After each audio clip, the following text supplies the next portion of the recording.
Seigneur et s'approcher de Dieu? Bienvenue à l'émission en direct d'aujourd'hui. Nous aspirons tous à une relation plus étroite avec Dieu, ainsi qu'à la bénédiction et à la direction du Seigneur dans notre vie. Et la clé pour y parvenir est précisément d'obéir aux commandements du Seigneur. Le Seigneur Jésus a dit, « Si vous m'aimez, gardez mes commandements. » Jean 14h15.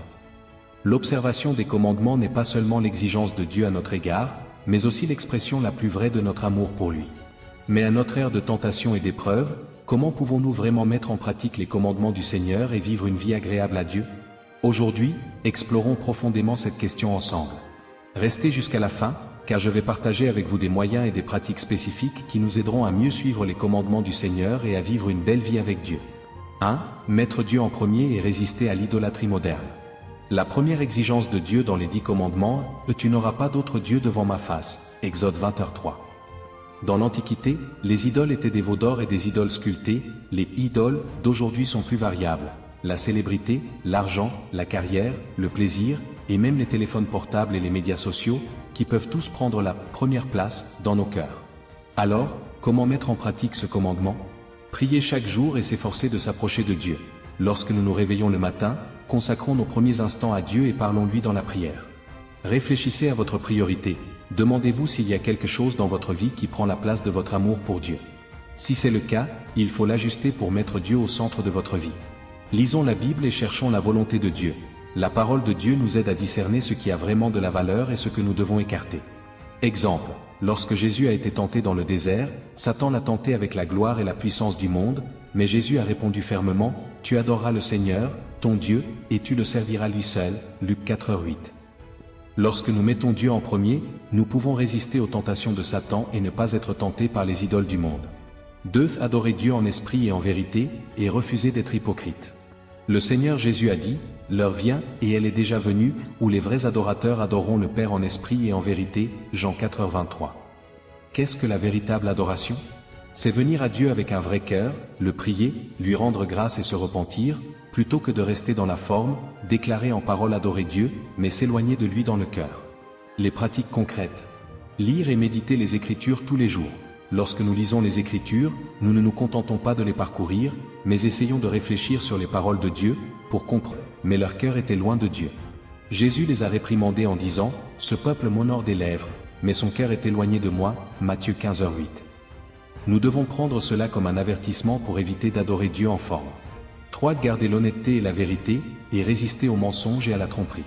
Tu ne porteras point de faux témoignages contre ton prochain, Exode 20h16. Ce commandement nous rappelle qu'en tant que chrétiens, nous devons être honnêtes et intègres, sans mentir pour notre propre compte ni blesser les autres par ruse. Comment mettre cela en pratique dans la vie? Commencez dans les petits détails. Dans la vie et au travail, même sous la pression, insistons sur l'honnêteté et ne faisons pas de compromis pour un gain immédiat. Réfléchir aux paroles et aux actes. Réfléchissons à nous-mêmes chaque soir dans la prière pour voir si nous avons menti, et confessons nos péchés et repentons-nous à Dieu à temps. S'équiper de la vérité. En lisant la Bible, cherchons la vérité, appuyons-nous sur la parole de Dieu pour guider notre comportement et vivre un témoignage d'honnêteté et d'intégrité. Exemple, Joseph a subi d'innombrables tentations en Égypte, mais il a toujours insisté sur l'honnêteté et l'intégrité, et a finalement été béni par Dieu pour devenir le gouverneur de l'Égypte et sauver le peuple d'Israël.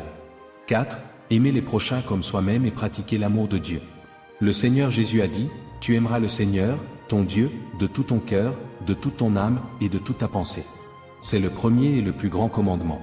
Et voici le second, qui lui est semblable, « Tu aimeras ton prochain comme toi-même. » Matthieu 22, 37-39. Aimer Dieu et aimer les prochains est le plus grand commandement que le Seigneur nous ait donné. Comment aimer les prochains comme soi-même?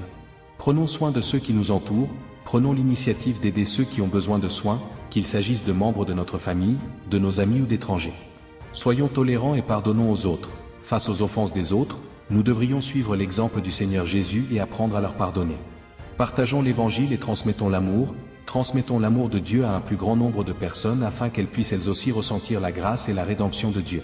Exemple, le Seigneur Jésus a été volontairement crucifié pour le salut de l'humanité, et son amour était inconditionnel. Nous devrions également imiter le Christ dans notre vie et apporter de l'amour aux autres. Si nous pratiquons cela petit à petit dans notre vie avec la crainte de Dieu, nous pourrons certainement vivre d'une manière qui plaise à Dieu. Puissions-nous tous devenir des personnes qui aiment vraiment Dieu et gardent ses commandements. Car le Seigneur Jésus nous a promis, si vous gardez mes commandements, vous demeurerez dans mon amour, Jean 15h10. Si le partage, veuillez aimer cette vidéo et laisser un commentaire dans la section des commentaires pour partager votre compréhension des commandements du Seigneur et ce que vous avez expérimenté dans votre vie. N'oubliez pas non plus de la partager avec vos proches, afin que davantage de personnes puissent apprendre ensemble à suivre les commandements du Seigneur. Que Dieu bénisse tous les frères et sœurs qui sont prêts à le suivre et à mettre en pratique sa parole. Nous vous retrouverons lors de la prochaine émission, et que Dieu soit avec vous tous. Amen. Attendez-vous le retour du Seigneur? Veuillez cliquer sur le lien sur la page d'accueil de ma chaîne pour savoir comment accueillir le retour du Seigneur.